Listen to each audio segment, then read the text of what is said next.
Good morning. Morning. Yesterday was a catastrophic day for our nation and our military. We're reminded of the words of John 15:13. There is no greater love than lay down one's life for one's friends. Americans' troops were targeted and attacked by ISIS suicide bombers in Kabul. 10 U.S. Marines died in the blast. 2 soldiers lost their lives, and 1 Navy medic was killed, and 18 other service members were seriously injured. It was the deadliest day for our military in more than a decade. Dozens of Afghans were also killed or wounded, including innocent children. To the new 13 Gold Star families, my message to you is this: your loved ones died as heroes. We will always honor their memories, and we pray that you will know peace. Those who died actually knew there was a threat of an attack, and they carried out their mission anyway. Heroic. The only way to describe their actions and their work each and every day.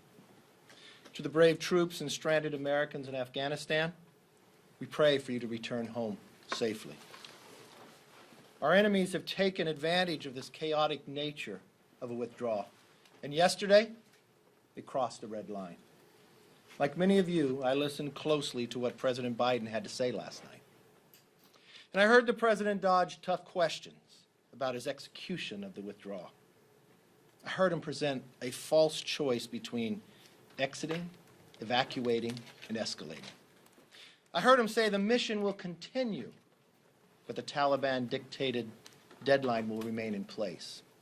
I heard him say leaving Bagram was not much value added, and getting every single person out cannot be guaranteed. I heard him say he can't remember with certitude if his administration gave American names to Taliban terrorists. Never in the history of this nation would we have ever thought that our own government would give the names of Americans to the Taliban. And I heard him say, what America says matters. As he gets ready to break our word to our allies and Afghan partners who fought alongside us for more than 20 years, what I didn't hear from the President was his decisive leadership for our troops, our citizens, and our allies of what they deserve. Frankly, this isn't the tested leadership the President promised. It's a picture of weakness and incompetence. To be commander-in-chief, you need the faith, the trust, and the confidence of the American public. President Biden lost all 3 of those yesterday. Congress can't sit idle as a separate branch of government while troops are targeted and Americans remain stranded. It's time for us to act quickly to save lives. Speaker Pelosi needs to call Congress back in session and do it now. Get a comprehensive classified briefing from the Biden administration and to pass Representative Gallagher's bill to prohibit the President from withdrawing our troops until every single American is out of Afghanistan. This isn't the time for Taliban-dictated deadlines. This isn't the time for doing nothing. This is the time for decisive leadership. It is not difficult to call Congress back. In a Pelosi Congress, you can vote by proxy. And I'll promise you this, having sat through a hearing last week that they would only give us a short time frame, I heard veterans from Republicans and Democrats alike disgusted by the administration and the State Department's actions. We all know overwhelmingly Gallagher's bill will pass. The only thing stopping it is Pelosi from us being back in session. You know, partisan political decisions designed to get you photo ops lead to fatal national security consequences on the battlefield. It was a partisan political decision to act in haste days prior to a tragic anniversary. And our men in uniform died as a result. The only question we have now is, how do we prevent this in the days that follow? How do we learn from the mistakes of the past 7 days so we don't make them over the next 30. I have a simple principle that our brave men and women in uniform all know too well. Leave no one behind. You would not think you would have to explain that to a President of the United States. Let's act now before this tragic situation gets worse. I want to thank the troops, to the families that have lost the loved ones, to those who have served before, and to all the Gold Star families. You will not be forgotten. You did the job you were asked, and you do not deserve the withdrawal of this Biden administration and the lack of action from Nancy Pelosi in your time of need. With that, let's take questions. Leader McCarthy. Yes. Thank you. Good morning.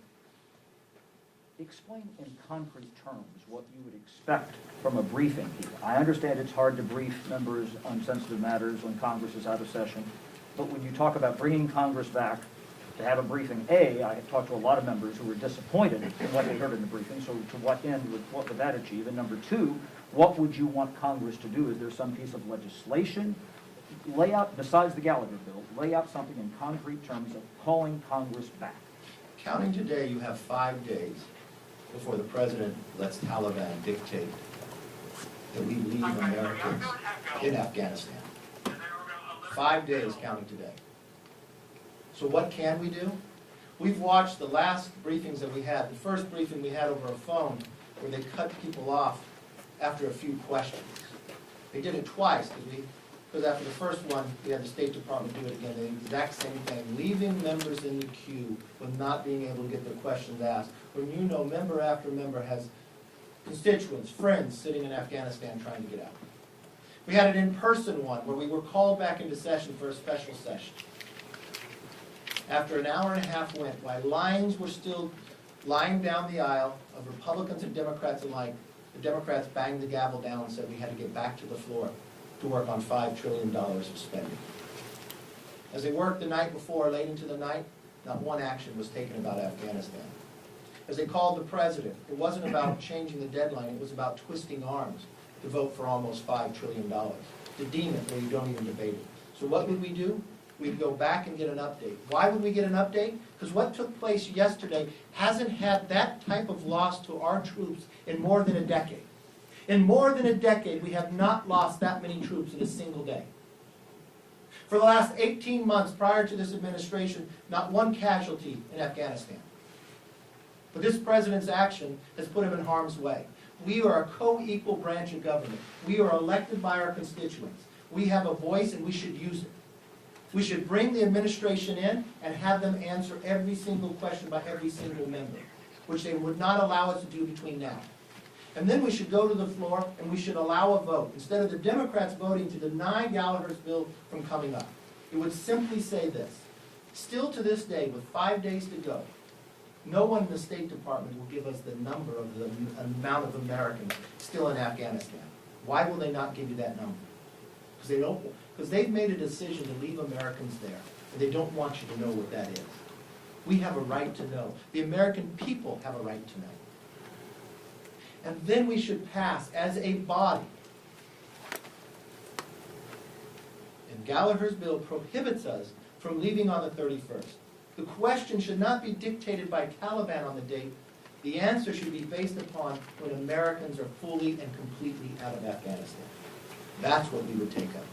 It's simple, it's straightforward, and I believe if the President says what America says matters, let America speak and let America Do you think you get better information in a briefing now than what you got last week and the other 2 or 3 briefings you expressed disappointment? I've never had such poor briefing at any given time. So why would that be different to call people back? I will tell you, inside that briefing, I had Republicans and Democrats criticizing the State Department.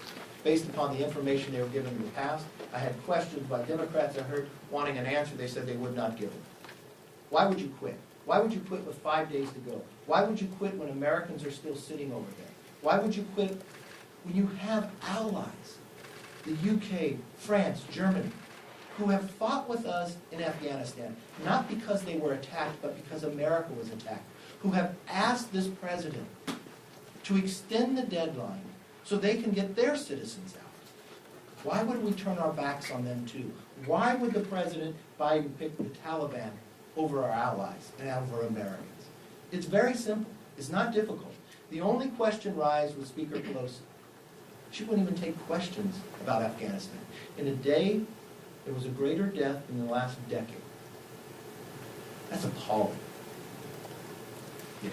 So some of your colleagues have said that the president's actions in recent days mean that he should be impeached or that he should resign.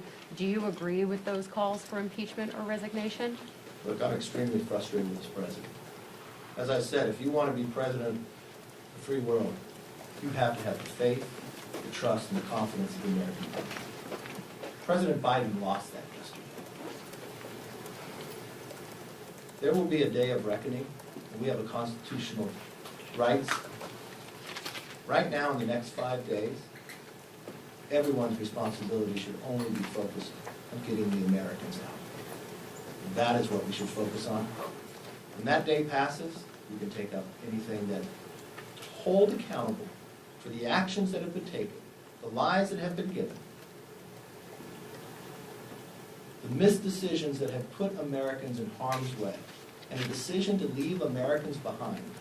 That choice and that answer should never be given as a president of the United States. So I just want to be clear that Leader Yes. McCarthy, thank you. You and others this morning have been criticizing these reports and the president confirming last night that the U.S. gave the Taliban information.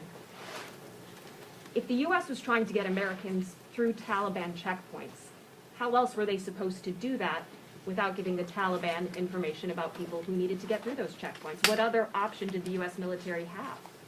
You know what's interesting? Here's an administration that said they do not trust the Taliban. They turn around and say they depend on them. Why would we ever depend on the Taliban? Why wouldn't we kept Bagram to start out with? Why wouldn't we, if we ended up in that air base, why wouldn't we have pushed it back out, created enough military troops to create safe passage? Why would you negotiate with the Taliban? There are reports now, I read yesterday, that don't know if it's true or not, that we were sharing intel information since April with them. These are all questions that need to be answered. That's why on a call last night, we have 3 committees: Foreign Affairs, HASC, and Intel. What Adam Schiff has done for the last 3.5 years has failed as a chairman, has failed this nation of what he should have been looking at. Devin Nunes is looking into this, and these are questions we should have answered. This is a report that came out. Let's find exactly. The president couldn't answer the question with certitude.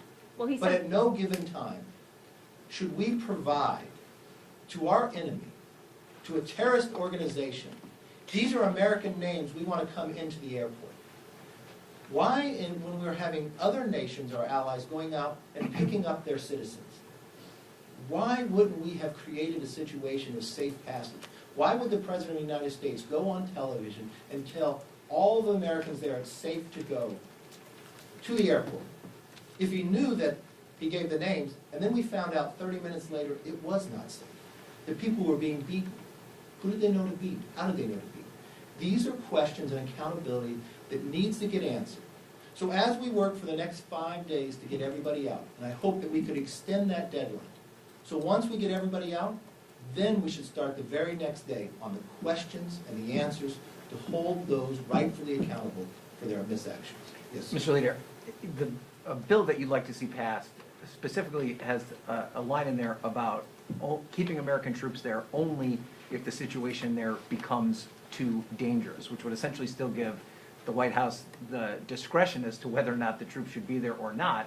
And couldn't you make the argument that the situation there is already too dangerous? So does that bill effectively achieve the goal that you want of keeping troops there beyond the 31st deadline? Look, the only way we want troops to be there is to make sure Americans get back safely and that the troops are safe.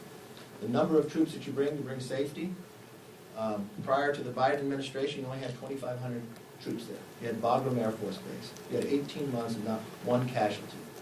He actually has more troops on the ground today, and he has the most casualties that's happened in the last decade.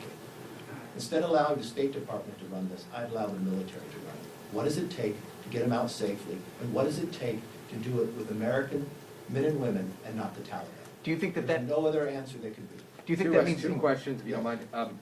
Just to clear this up, because on whatever day you did your press conference this week, you said you believed the U.S. should have a permanent force in Afghanistan. When I asked you that, you no longer. I would have checked and maintained the Bagram Air Force Base. Okay. Why? Because the proximity to the region it is in, from Russia, from China, from Pakistan, the ability when the president tells me to look over the horizon. How can you look over the horizon if you don't have the opportunity? I believe we could have maintained it safely. We've just gone 18 months with no casualties. That we could have maintained 2 runways. It's only 30 nautical miles from Kabul. And I think it gave us an opportunity for in the future to maintain peace and others. And Yes. one more question. You said he shouldn't be negotiating with the Taliban. Trump did that too, to be clear. So I mean, was it wrong? And when Trump he did Trump that? also had conditions, and he upheld the conditions. Trump never gave the names of Americans to the Taliban. Trump's never left Black Hawk helicopters more than Australia has. Should we have no relations with the Taliban from here on out? Well, let me be very clear. I would not allow the Taliban to dictate the date that Americans leave. That America leaves and leaves Americans behind and allies behind because the Taliban tells you to leave. At no given time should a president of the United States ever allow that. But this president did. And I don't believe any other president would, Republican or Democrat, outside of Joe Biden. Yes, sir. Given that military experts, some have said that the perimeter around the airport needs to be extended, then would you be in favor of, if the military said we need more people on the ground there, to having more military on the ground there? If the military says it makes them safer, yes, I would. You want to be able to go in with enough troops and enough supplies that they are safe. You have C-17s coming in, you can bring the MRAP and others to make sure you can go out, bring Americans back in without relying upon the Taliban, and get out in a faster process than what they're doing and with less casualties. That's what they should have done from the beginning. Look, I don't think people are arguing about whether we should have left or not in Afghanistan. It's how. And I don't believe anybody in this country believes that this president has done it right. He has failed time and again.